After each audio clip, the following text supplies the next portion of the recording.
We here at Tabb Forum have given a lot of thought and discussed the topic of risk, big data, and advanced analytics.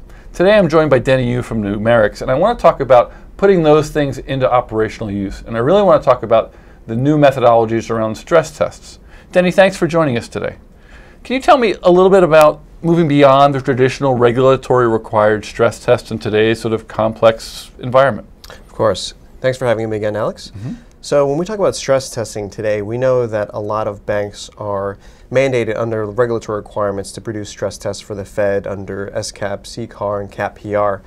But what we're talking about really when we're talking about going beyond regulatory stress testing is creating insight from frameworks that allow us to really get at the underlying risk factors to the portfolios as well as the underlying trades, where the risk concentrations are essentially in terms of where do we want to mitigate risk with hedges. And when we talk about robust stress testing, we're not talking about running a spreadsheet, which is looking at one trade at a time. We're really talking about looking across the enterprise, whether you're a buy-side or sell-side institution. So you're basically talking about creating a mechanism within these institutions that can do this in an automated fashion? Is that what I'm getting at? Is that what you're getting at? Very much an automated fashion that allows you the flexibility to create new scenarios on the fly and then run them on the fly. Today what we see when we speak with a lot of different participants is it's very much a spreadsheet exercise. Every time management wants to run a enterprise level stress test, it's a fire drill, and it can take weeks to really produce final numbers, at which point the market has shifted. Yeah, I had heard a fact that a regulatory sort of mandated stress test for a large institution could take hundreds of thousands of man hours. I assume what you're trying to get people to do is move beyond that manual process and start moving into an automated process where they can then take those outputs and do what with them? Right. So in terms of that number of hours it takes, the Fed actually estimated their mandated stress tests will require a bank to run around 680,000 man hours to actually complete the stress tests. And what we're talking about is moving that from typically a 3 to 4 month manual exercise to a daily ability to implement new scenarios. And that requires actually some technology infrastructure to automate that process and join all the disparate data together. Now, is this only for large sort of sell-side institutions that are maybe or banks that are sort of regulated by the Fed or other sort of national entities, or is this something for more of the mid-tier sell-side or possibly even the larger buy-side folks? This is really for any institution that is a market participant. So the regulators actually just made it part of the forefront because it's a mandate.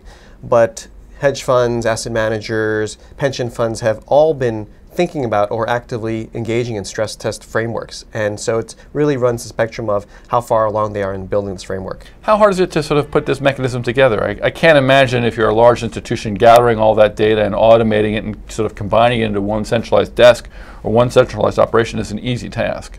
I would say it's always going to be difficult in terms of getting the data from different places to talk to each other. But really in the last decade, we've seen technology evolve to the point where there are a lot of off-the-shelf, even open source software that actually integrate different pieces together.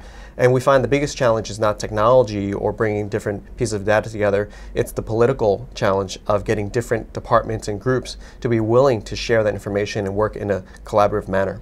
So let's say I'm interested in trying to do this. What are the benefits? I mean, I know the costs. We've talked about sort of what's involved. Why should I do it? What drives me as an institution? If I'm not mandated by the Fed, why should I even go down this path? Sure, I'll give you a perfect example. When the Lehman crisis happened, every institution that had some exposure to Lehman asked the same question. It was, how much do I have against or for Lehman? And that became phone calls, faxes, emails to gather that information. Today, 5 years later, a lot of institutions still cannot answer that question in hours. And that's one of the big benefits of having this framework. If you have a robust stress testing framework, it actually implies that you have the ability to look at data across the organization. And can that mechanism be used to start generating alpha? If I have better understanding and better analysis of where my positions are, what my overall risk is that to me it's a perfect leeway into developing strategies that can create new channels for alpha. Absolutely. Stress testing has always been a way to looking at what can attack the portfolio, but also looking what can produce outsized gains in the portfolio. Now that we have a lot of mandates for central clearing, one of the things we're seeing more and more being done is collateral anticipation needs. So forecasting exposure profiles of the trading portfolio to anticipate collateral posting needs 1 week, 1 month from now, and actually creating alpha by essentially saving on funding. Well, Denny, I want to really thank you very much for joining us here at Tabb Forum to discuss this very interesting topic. I think we're going to hear more about sort of institution-mandated stress testing and moving beyond the standard regulatory platforms that exist. Thank you, Alex. Thank you.